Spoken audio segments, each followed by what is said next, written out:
वलाक़िबतु लिल्मुत्तक़ीन वस्सलातु वस्सलामु अला रसूलिहिल करीम अम्मा बादु फ़अऊज़ु बिल्लाहि मिनश शैतानिर रजीम बिस्मिल्लाहिर रहमानिर रहीम इन्नल्लज़ीना आमनु व अमिलुस्सॉलिहात सयजअलु लहुमुर रहमानु वुद्दा सदक़ल्लाहुल अज़ीम व सदक़ रसूलुहुन नबियुल करीम इन्नल्लाह व मलाइकतहु युसल्लूना अलन नबी या अय्युहल्लज़ीना आमनु सल्लु अलैहि व सल्लिमू तस्लीमा अस्सलातु वस्सलामु अलैका या सय्यदी या रसूलल्लाह व अला आलिका व अस्हाबिका या सय्यदी या हबीबल्लाह। खुश्क शाखों को वो ताज़ा गुलाब देते हैं, खुश्क शाखों को वो ताज़ा गुलाब देते हैं, अहद पीरी को वो फिर से शबाब देते हैं। पढ़ ले दुरूद गफलत न कर खुदा की कसम, तेरे सलाम का वो अब भी जवाब देते हैं। मोहब्बत से सारे पढ़ें अस्सलातु वस्सलामु अलैका या सय्यदी या रसूलल्लाह व अला आलिका व अस्हाबिका या सय्यदी या खातमन नबिय्यीन अस्सलातु वस्सलामु अलैका या सय्यदी या नूरल्लाह व अला आलिका व अस्हाबिका या सय्यदी या खातमल मासूमीन। अल्लाह जल्ल जलालुहु व अम्मा नवालुहु व आज़म शानुहु व तम बुरहानु की हम्दो सना और हुजूर अकरम नूर मुजस्सम अहमद मुज्तबा जनाब हज़रत मुहम्मद मुस्तफ़ा सल्लल्लाहु अलैहि वसल्लम के दरबार गोहरबार में हदिया दरूद व सलाम अर्ज़ करने के बाद अल्लाह तबारक व तआला के फ़ज़ल और उसकी तौफ़ीक से आज हम सब असीर नमूस रिसालत, मुजाहिद अहले सुन्नत, मुहाफ़िज़ नमूस रिसालत, उस्ताज़ुल क़ुर्रा वल हुफ़्फ़ाज़, अज़ीम दीनी रहनुमा हज़रत अल्लामा मौलाना क़ारी मोहम्मद ख़ालिद जलाली साहब रहमतुल्लाह अलैह आपके पहले सालाना उर्स मुक़द्दस की तक़रीब में मौजूद हैं और साथ साथ ये तक़रीब मंसूब है मेरे बहुत ही प्यारे बेटे मोहम्मद अहमद रज़ा रहमतुल्लाह अलैह उनके ख़त्मे चेलम शरीफ के लिहाज से भी इस तक़रीब में हम बैठे हैं। दुआ है अल्लाह तबारक व तआला से कि खालिक़ कायनात अज़ीम दीन के मुबल्लिग़ क़ारी मोहम्मद ख़ालिद जलाली साहब उनके इस उर्स मुक़द्दस की तक़रीब की बरकत से हमारे भी दोनों जहान में बेड़े पार फरमाए।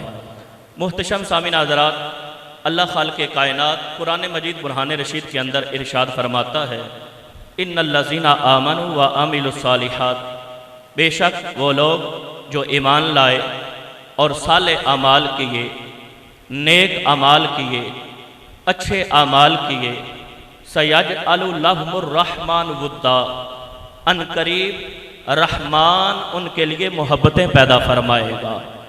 ये मोहब्बतें कहाँ पर पैदा होंगी, कैसे पैदा होंगी, किस अंदाज में पैदा होंगी, इनकी कैफियत, इनका अंदाज, इनका तरीक़ा क्या है, इस आयत करीमा की तशरीह मुस्लिम शरीफ की हदीस पाक से करता हूँ। हदीस पाक के अंदर मौजूद है, आका सल्लल्लाहु अलैहि वसल्लम फरमाते हैं इन्नल्लाह इज़ा अहब्बा अब्दन दाआ जिब्रील, जिस वक़्त अल्लाह तबारक व तआला किसी बंदे से प्यार करता है, किसी बंदे से मोहब्बत करता है, अल्लाह तबारक व तआला जिब्राईल अलैहिस्सलाम को बुलाता है और बुलाकर फरमाता है ए जिब्रील, फ़लाँ बंदे से मैं प्यार करता हूँ, फ़लाँ बंदे से मैं मोहब्बत करता हूँ, फ़अहिब्बहु, तुम भी उससे मोहब्बत करो, तुम भी उससे प्यार करो। अल्लाह रब्बे कायनात उस बंदे से प्यार करता है, फिर जिब्राईल भी उस बंदे से प्यार करते हैं। क्यों, किस लिए? इसलिए कि उस बंदे ने पूरी ज़िंदगी अल्लाह के हुक्म के मुताबिक, हुजूर की शरीयत के मुताबिक गुजारी होती है। पूरी ज़िंदगी उसने दीन की तलीम खुद पढ़ी होती है, आगे पढ़ाई होती है, खुद दीन सीखा होता है, आगे सिखाया होता है। पूरी ज़िंदगी दीन पर अमल करने की वजह से, आमिलुस्सालिहात साले अमाल करने की वजह से उसने अल्लाह को राज़ी कर लिया होता है, अल्लाह का कुर्ब हासिल कर लिया होता है। अल्लाह रब्बे कायनात का वो बंदा मुकर्रब बंदा बन चुका होता है। तो रब्बे कायनात का जब वो बंदा मुकर्रब बनता है, फिर वो चाहे मुल्क किसी में हो, चाहे वो किसी मुल्क के किसी शहर में हो, चाहे वो बड़ी आलीशान कोठी में ना हो, एक आम झोंपड़ी में हो या नॉर्मल से घर में हो, अल्लाह रब्बे कायनात खुद भी उस बंदे से प्यार करता है।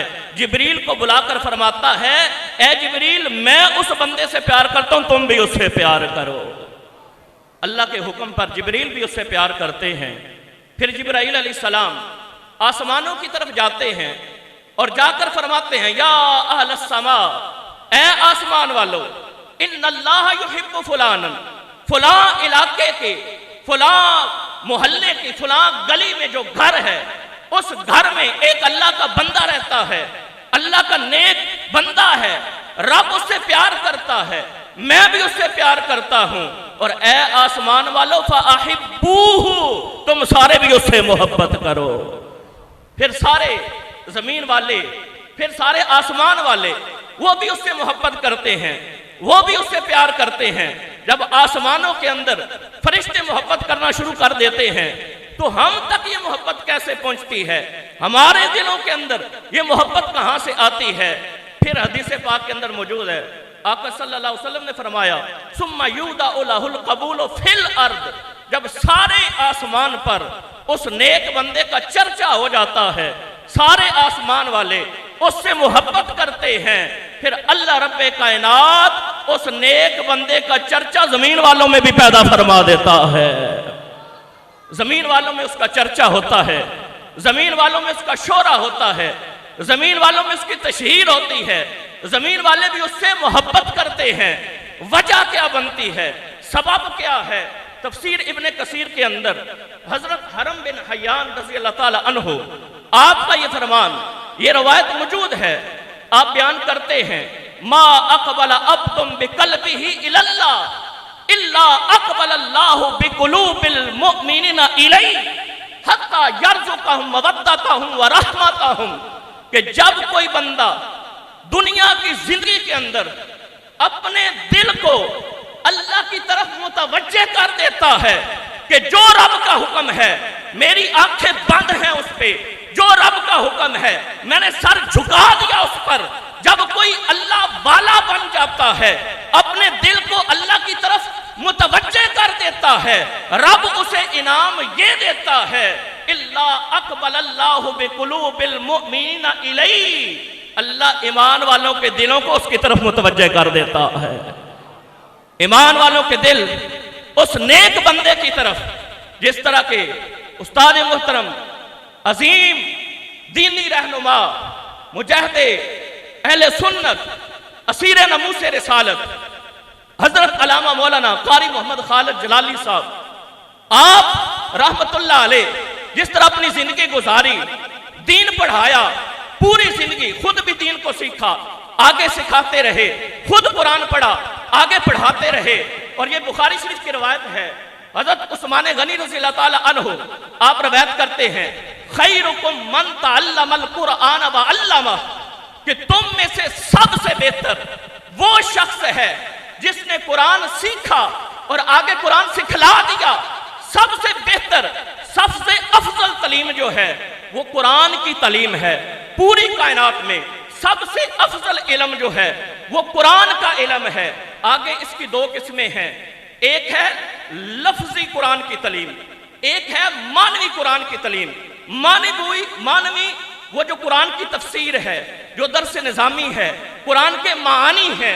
और लफ्जी तालीम ये है कि किसी ने खुद कुरान नासरा पढ़ा, आगे किसी को पढ़ा दिया, किसी ने खुद कुरान पाक हिफ्ज़ किया, आगे किसी को पढ़ा दिया। और हुजूर क़िबला कारी साहब सिर्फ 2 साल नहीं, सिर्फ 5 साल नहीं, सिर्फ 10 साल नहीं, 63 साल आपकी जिंदगी हुई, 63 साल आपने उम्र पाई, और 63 साल में से 42 साल यानी अपनी जिंदगी के 2/3 हिस्से आपने दीन के लिए वक़्फ़ किए। कुरान पढ़ा भी है, आगे 42 साल लोगों के सीने को कुरान के इल्म से मुनव्वर भी कर दिया है। ये अंदाज, जब इस अंदाज में कुरान से मोहब्बत की है, कुरान से प्यार किया है, कुरान से वफा की है, इसलिए आज वो दुनिया में नहीं है। 1 साल गुजर चुका है, लेकिन आज भी उनकी मोहब्बत हमारे सीनों में जलवागर है। आज भी उनका प्यार हमारे सीनों में ठाठे मार रहा है।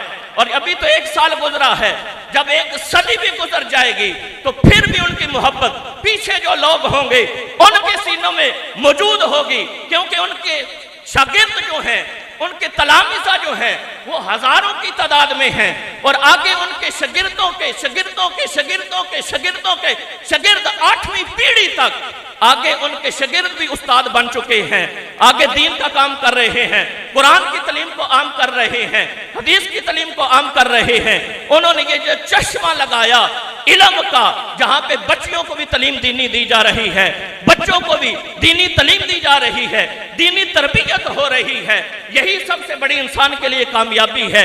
यही सबसे बड़ा इंसान के लिए दुनिया और आखिरत के लिहाज से बड़ा इनाम है कि इंसान अपनी जिंदगी अल्लाह रब्बे कायनात के हुक्म के मुताबिक गुजारे। जब इंसान दुनिया से जाएगा, अल्लाह रब्बे कायनात पूरे ईमान वालों के सीनों में उसकी मोहब्बत को पैदा फरमा देगा। फिर जमीन वालों के सीनों में उस नेक शख्स की मोहब्बत पैदा हो जाती है। उसके दुनिया में से जाने के बाद भी लोग उससे प्यार करते हैं, वफाओं का इजहार करते हैं। आखिरी हदीस पाक आपके गोश गुजार करके बात को ख़त्म करता हूँ। आज से तकरीबन 40 दिन पहले मेरा बहुत ही प्यारा बेटा मोहम्मद अहमद रज़ा रहमतुल्लाह अलैह, तकरीबन 2 साल जिसकी उम्र थी, और जिसने दीनी लिहाज से ये 2 बातें सीखी थी कि उठते बैठते वो कहता था अल्लाह अल्लाह, आका आका। जब जुम्मा वाला दिन रात गुजर गई और 4 बजे उसका आखिरी टाइम था, उस वक्त भी उसकी वालदा कह रही थी बेटा कहो अल्लाह, आगे से कहता था आका, और उसकी वालदा कहती थी कहो आका, आगे से कहता था अल्लाह। ये लफ्ज आखिरी उसकी जुबान पर जारी थे, और बड़ी ही मोहब्बतों वाला वो बेटा था। और हदीस पाक के अंदर ये मौजूद है, जिस वक्त फरिश्ते किसी के बेटे को या किसी की बेटी को फौत करते हैं, उसकी रूह कब्ज करते हैं, रूह कब्ज करने के बाद अल्लाह की बारगाह में पहुंचते हैं। रब की बारगाह में जब पहुंचते हैं, रब्बे कायनात फरमाता है ऐ फरिश्तों, क्या तुमने मेरे बंदे के बेटे की रूह को कब्ज कर लिया? फरिश्ते कहते हैं जी हाँ रब्बे कायनात। रब्बे कायनात दूसरी नंबर पर फिर फरमाता है क्या तुमने मेरे बंदे के दिल का फल तोड़ दिया? समरत फुआदिही, क्या मेरे बंदे के दिल का फल तुमने तोड़ लिया? उसके जिगर के टुकड़े को उससे जुदा कर दिया? फरिश्ते कहते हैं जी हाँ रब्बे कायनात।